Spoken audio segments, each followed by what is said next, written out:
আসসালামু আলাইকুম রহমতুল্লাহ বরকাত। যে ব্যক্তি শেষ রাকাতের রুকু পেল না, সে কি জামাত পাবে? এবং যদি জুমার নামাজ হয় তাহলে কি সে জোহরের আদায় করবে নাকি জুমার নামাজ পড়বে? কেউ যদি শেষ রাকাত আর জুমা দুইটার মধ্যে পার্থক্য আছে।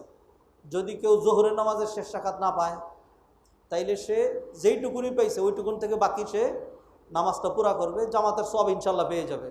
তার রাকাত পাওয়া হয় নাই কিন্তু জামাতের নামাজ পেয়ে যাবে। বাকি থাকলো ঈদের নামাজ এবং জুমার নামাজ। কেউ যদি এক রাকাতও না পায়, তাইলে অনেক আলেম ওলামা বলেছেন তাহলে সে আর তার জুমাও হবে না, ঈদের নামাজও হবে না, সে আলাদা পড়বে। কেউ যদি ঈদের নামাজ না পায়, ঈদের নামাজ পাইলো না, ছুটে গেছে, তাইলে সে কী করবে? আমরা করোনার সময় বলে দিছি যে সে 2 রাকাত নামাজ পড়বে, নিজের ঘরে হলেও 2 রাকাত নামাজ পড়ে নেবে। মহিলারাও 2 রাকাত, যারা যেতে পারছে না 2 রাকাত নামাজ পড়বে, কিন্তু সেটা ঈদের জামাতের নামাজ না, সেটা ঈদের নামাজ না, এটা তার বদলে একটা নামাজ পড়ে নিল। অতএব জুমার নামাজ কেউ যদি 1 রাকাতও না পায়, জুমার 2টা খুতবা ছিল তাও পায় নাই, জুমার 2 রাকাত নামাজের মধ্যে শেষ রাকাতের দ্বিতীয় রাকাতের রুকুও পায় নাই, সেখানে অনেকে বলছেন যে না, যেহেতু কাদা আখিরা, সে যেহেতু একটা অংশ পেয়ে গেছে, সে জুমা পড়ে নেবে, কোনো রকম হয়ে যাবে। আর বাকিরা বলছেন যে না, যদি 1 রাকাতও না পায় জুমার নামাজ ঈদের নামাজে, তাহলে সে আলাদা ঈদের নামাজ না বলে আলাদা 2 রাকাত নামাজ পড়ে নেবে। আর যদি জুমার নামাজ না পায়, তাহলে সে কিসের নামাজ পড়ে নেবে? জোহরের নামাজ পড়ে নেবে। জি।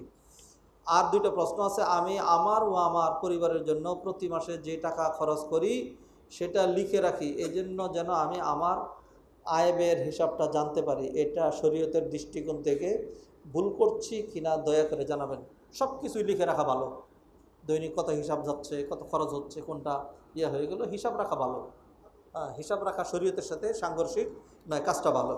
তবে যেন এটা না হয়, এটা হাদিস শুনে দিই, ইন্নামাল আমালু বিন্নিয়াত।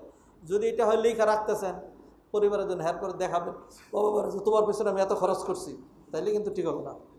হিসাব রাখার জন্য গ্রামে লক্ষ্য করেছি আমরা অনেকেই ঈদের দিনে সম্মিলিতভাবে কবর জিয়ারত করে থাকি। আমার প্রশ্ন হলো, ঈদের দিনে কবর জিয়ারত করতে পারবো কিনা, আর সম্মিলিতভাবে করা যাবে কিনা? আপনি মনে হয় আমাদের এখানে নিয়মিত না, যিনি প্রশ্ন করেছেন, নিয়মিত না। কারণ হইল আমরা এইগুলি বহুবার আলোচনা করেছি। কবর জিয়ারত যে কোনো দিন জায়েজ, যে কোনো দিন। ঈদের দিনে কবর জিয়ারত জায়েজ নাকি জায়েজ না? জায়েজ।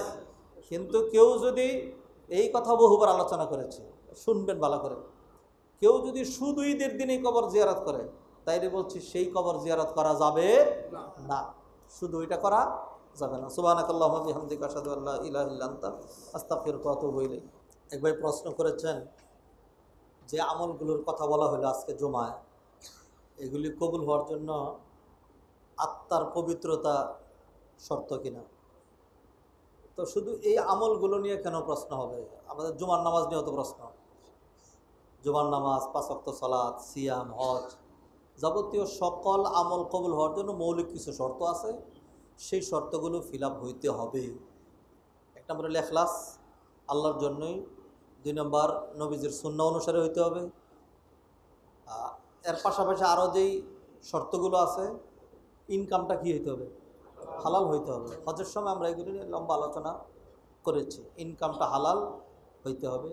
তারপর মনে করেন নামাজের জন্য এক্সট্রা কিছু শর্ত আছে। নামাজ হওয়ার জন্য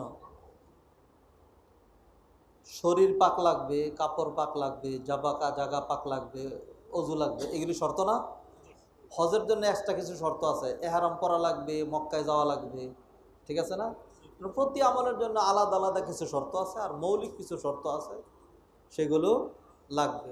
যদি এরকম হয় যে আপনি হারাম খাচ্ছেন, আরেকজনের টাকা দিয়ে মসজিদ বানাচ্ছেন, মাদ্রাসা বানাচ্ছেন, সবের কাজ করতেছেন, তাহলে তো সেটা কবুল হওয়ার কোনো সুযোগই নেই। এগুলি মৌলিক শর্ত।